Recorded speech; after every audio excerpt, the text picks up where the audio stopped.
இந்த ஆட்சி இருக்காது.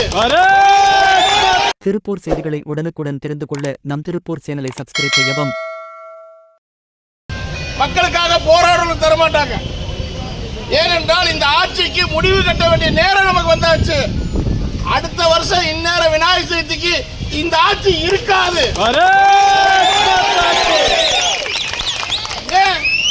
இந்த ஆட்சி என்ன பண்ணுது?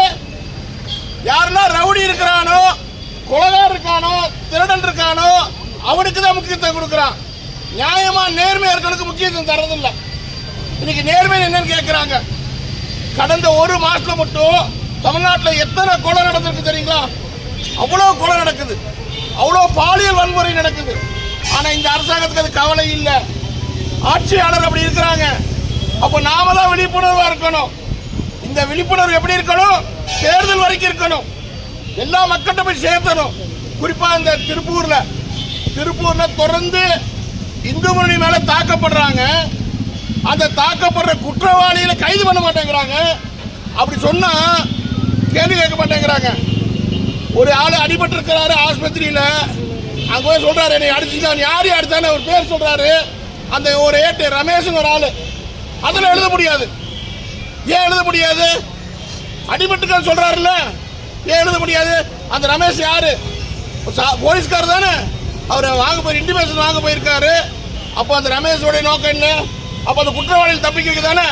இதுதான் அதிகாரி சொன்ன. அதிகாரி கேட்க மாட்டேங்கிறாங்க. அப்போ இந்த அதிகாரிக்கு என்ன பின்புலம் இருக்குது? அப்ப நாம இதெல்லாம் சிந்திக்கணும். இன்னைக்கு தமிழ்நாட்டுடைய நிலைமை இப்படிதான் இருக்குது. ஒரு சிறுமி கற்பழிக்கப்பட்டு கிட்டத்தட்ட 15 நாள் ஆச்சு. இன்னைக்கு குற்றவாளி கண்டுபிடிக்க முடியல. வீடியோ வந்தாச்சு, ஆளும் தெரியும்.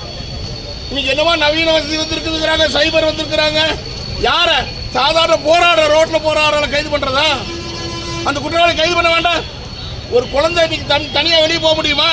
இன்னைக்கு தமிழ்நாட்டுடைய நிலைமை தான் இருக்குது இன்னைக்கு. அதனால நாமெல்லாம் விழிப்புணர்வோடு இருக்கணும். இந்த வருஷம் விநாயகர் சதுர்த்தி எப்படி இருக்குன்னு தெரியுமா?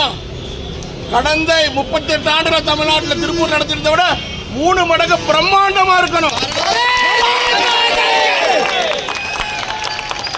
ஏன்?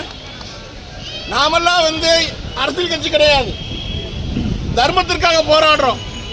அப்ப தர்மத்துக்கு போராடுறவனுக்கு சோதனை வரும், தாங்கிதான் ஆகணும். உதாரணம் ஒரு டிஎஸ்பி. திருப்பூர் செய்திகளை உடனுக்குடன் தெரிந்து கொள்ள நம் திருப்பூர் சேனலை சப்ஸ்கிரைப் செய்யவும்.